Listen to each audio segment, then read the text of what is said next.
Well. I was looking into my email and I got the Quora, and somebody asked the question, how come pasta dishes cost so much when they're so cheap to make?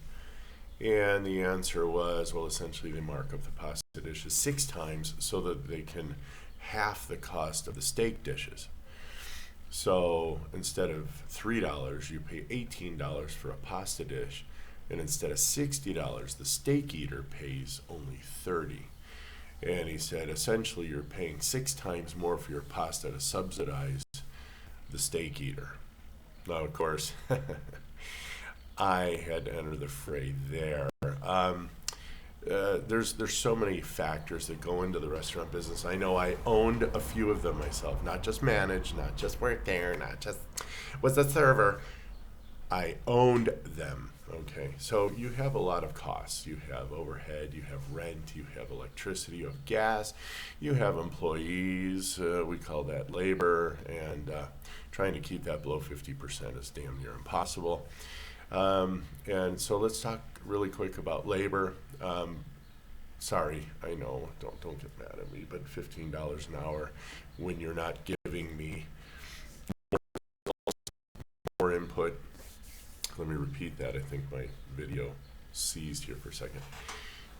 When you're used to earning, or the restaurant's used to paying, say 5 or 6, 7.50, I think used to be the legal minimum wage for federal, and then the states got involved.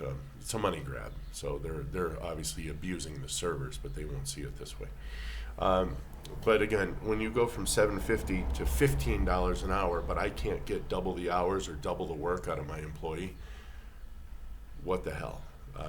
That's not good business. So I have to dump half of my employees, or I have to dump some of them, which I will have to. Sorry, but then I have to increase prices in other places. Okay, so there's your labor.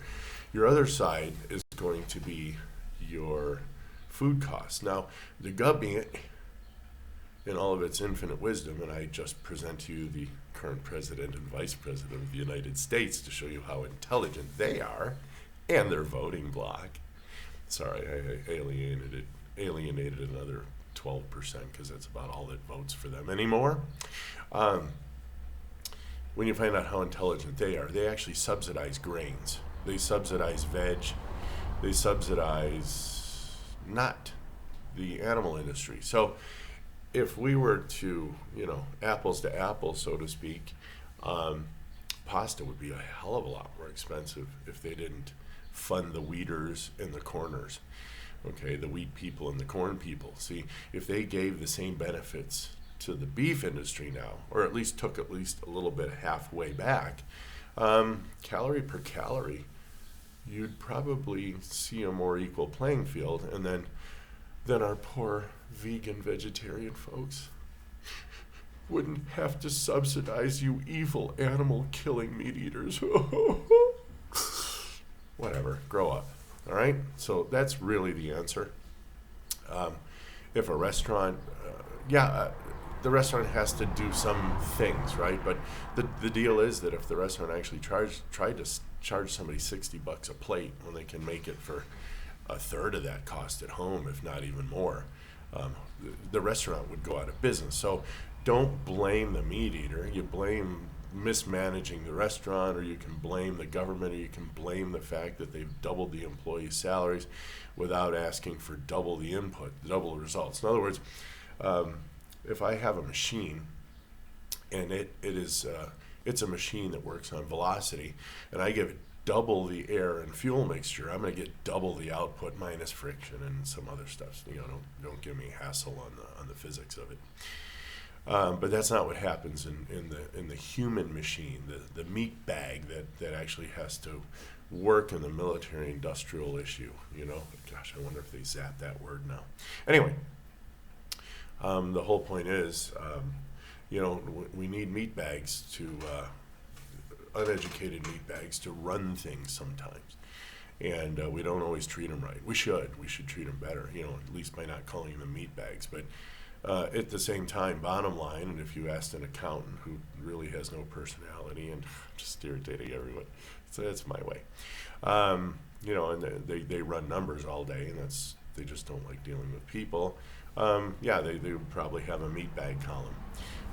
I was a meat bag for quite a while. You have to go through your meat bag scenario, and then you can go through and actually become an intelligent, educated human being who actually does research and does lots of fun things. So let's see, I pretty much alienated everyone, irritated the whole lot. But if I didn't get you a little emotionally spiked, I don't think you'd probably catch the bottom line of the drift. Do not blame meat when you're trying to blame the high cost of things. All right. Because there's just lots of variables that go into that. And from what I remember, I think this Quora dude was, I think he just said he managed, right? I've actually owned the things. I've had, the balance sheet, the whole thing, and, taxes, overhead, food costs, labor, supplies, depreciation. I could bore you, but and we did all our own paperwork, and so it's not hard. In fact, most restaurants, the most successful ones, you should be able to write the whole business plan on a napkin, like no bigger than this. All right, here's my hand. Here's a napkin. Just write your business plan on there. If it's too complicated, it probably won't work for very long. That's why, segueing a little bit, I like In-N-Out Burger so much, because they have actually like 4 or 5 things on their menu. You can get a burger, double, fries, onion rings, your drink, and everything else is kind of off menu. There's like this, I forget what they call it, a sub menu or a hidden menu, I think. So essentially you go in and that's just kind of what you get, and that should be like the best restaurants in the world. I did that. I had Pozole. I have owned pizza. I have owned hamburgers, hot dogs. And then we transitioned into my English school, and there's just no time for the restaurant when you understand that the time drain on English is like zero, essentially when the kids show up. That's because my wife and I have been educating ourselves for over 30 years in English and grammar and how to explain it to an ESL learner. The English is a second language. All right. So again, when you want to draw a conclusion, make sure you don't draw the conclusion where you actually blame the most convenient, blamable person, such as the evil meat eater. Because I'll tell you what, we will outlive any vegan, vegetarian out there. The end. I mean, we don't supplement. We don't need to supplement. You show me a vegan and without supplements. He or she will be dead in 6 to 8 months, depending on how soon their B12 runs out. Because you either eat it or it's adios amigos. You know what I'm saying? So, anyway, fun video for today. I'm going to be making some pabille with pork and